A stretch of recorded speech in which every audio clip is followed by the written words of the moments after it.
বাক করবে কিভাবে, বাক করবে যোগাযোগ করবে কিভাবে? যোগাযোগ নাম্বার আছে আমার, ফোন নাম্বার। মোবাইল আছে আপনার? তাহলে নাম্বার একটু বলে দেন, যারা সুখ দুঃখ ভাগ করে নিতে চাবেন আপুর সাথে, প্রিয়া আপুর সাথে যোগাযোগ করবেন, কথা বলবেন।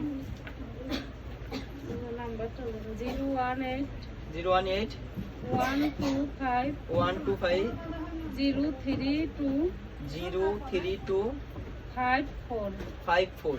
দর্শক, এই নাম্বারে যোগাযোগ করলে কিন্তু আমার প্রিয়া আপুর সাথে কথা বলতে পারবেন। যারা প্রিয়া আপুকে পছন্দ করেন বা পছন্দ করবেন, যে ভিডিওটা দেখছেন সবাই জানি যে একটা ক্রাশ খাওয়ার মতো একটা ফেস, মাশাআল্লাহ খুব সুন্দর মিষ্টি চেহারা, আপনারা দেখতেই আছেন। প্রিয়া আপুর খুব সুন্দর একটা মনও দেখ, কথা বোঝা গেল যে মনও আছে প্রিয়া আপুর, একটা মনের মানুষ যেন সুন্দর চায়, তো মনটা আপুরও মনে হয় সুন্দর। আপনারা যারা প্রিয়া আপুর সাথে যোগাযোগ করতে চাবেন আপনারা যোগাযোগ করতে পারেন। একটা কথা বলতে চাই ভাইয়ারা, আপনারা ফোন দিয়ে কেউ উল্টা পাল্টা কথা বলবেন না। যদি পাশে থাকার মন চায় ফোন দিয়ে কথা বলবেন, কথা বলবো। আর শুধু শুধু সময় নষ্ট করে লাভ নেই। উল্টাপাল্টা কি, এরকম উল্টাপাল্টা কি কথা?